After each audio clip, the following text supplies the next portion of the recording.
Apakah Yesus benar-benar bangkit dari kematian?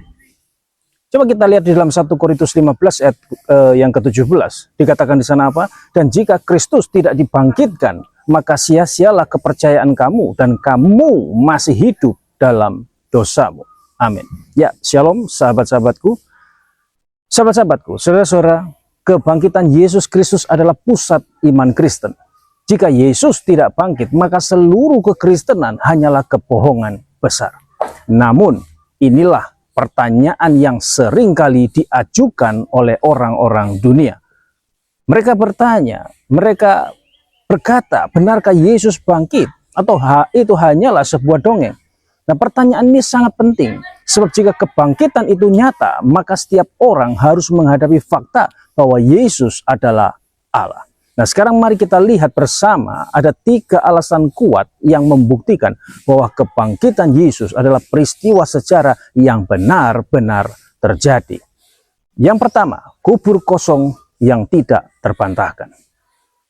Saudara-saudara, sejak hari pertama, kubur kosong adalah bukti pertama dari kebangkitan. Di dalam Yohanes 20 ayat 1-9, kita membaca bahwa Maria Magdalena dan murid-murid menemukan kubur kosong. Jika tubuh Yesus diambil oleh murid-murid, otoritas Yahudi atau Roma pasti akan menunjukkan mayatnya untuk menghentikan berita kebangkitan. Tapi tidak ada satupun bukti mayat yang ditemukan. Bahkan para penentang seperti imam besar tidak pernah membantah adanya kubur kosong. Mereka hanya mencoba membuat cerita palsu dengan menyuap penjaga. Dalam Matius 28 ayat 11-15 itu ya. Kemudian sejarawan terkenal William Lane Craig mengatakan tidak ada penjelasan yang lebih sederhana dan masuk akal selain bahwa Yesus benar-benar bangkit dari antara orang mati. Nah, namun bukan hanya kubur kosong, mari kita lihat bukti berikutnya. Yaitu apa? Yaitu kesaksian dari saksi mata yang sulit disangkal. Itu tadi yang pertama. Sekarang yang kedua adalah kesaksian saksi mata yang kuat. Saudara-saudara, Yesus menampakkan diri kepada banyak orang setelah kebangkitannya. Seperti kepada Maria Magdalena di dalam Yohanes 20 ayat 14-18. Kemudian kepada 2 murid di jalan di Emmaus, Lukas 24 ayat 13-32. Lalu kepada para rasul di ruang terkunci, Yohanes 20 ayat 19-29. Kemudian kepada lebih dari 500 orang sekaligus di dalam 1 Korintus 15 ayat 6. Saksi-saksi ini bukan orang-orang yang mudah berhalusinasi. Mereka menyentuh, berbicara, dan makan bersama Yesus yang bangkit itu. Bahkan hampir semua rasul itu rela mati martir karena menyaksikan kebangkitannya. Tidak ada orang yang mau mati demi kebohongan yang mereka ciptakan sendiri. Tetapi ada satu bukti lagi yang sangat kuat. Apa itu? Transformasi hidup orang-orang yang sebelumnya tidak percaya.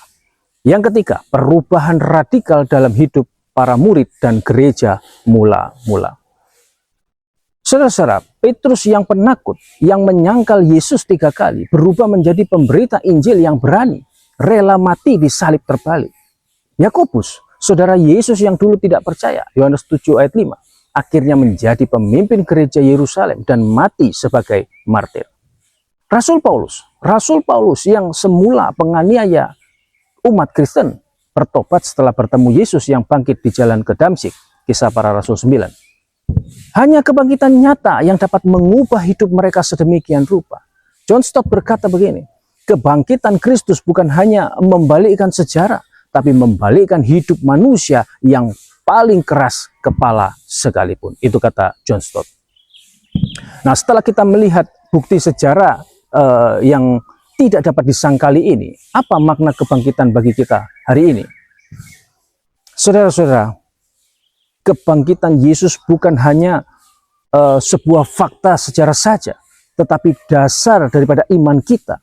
Itu membuktikan bahwa dosa telah dikalahkan, maut telah ditaklukkan, dan harapan hidup kekal telah terbuka bagi semua yang percaya kepadanya.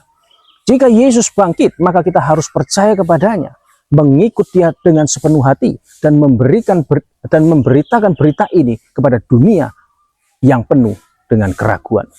Kita tidak percaya kepada dongeng, kita percaya kepada Tuhan yang hidup. Mari Jangan biarkan kebangkitan hanya menjadi kisah Paskah. Biarlah kebangkitan itu mengubah cara hidup kita setiap hari. Hidup dalam kemenangan, hidup dalam pengharapan, dan hidup dalam keberanian untuk bersaksi.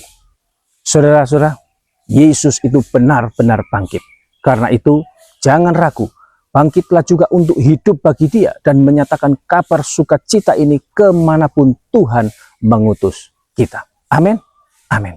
Kiranya pengajaran hari ini dapat dipahami, memberi pencerahan, menambah pengetahuan, menjadi sumber kekuatan dan penghiburan bagi kita semua yang percaya. Amin.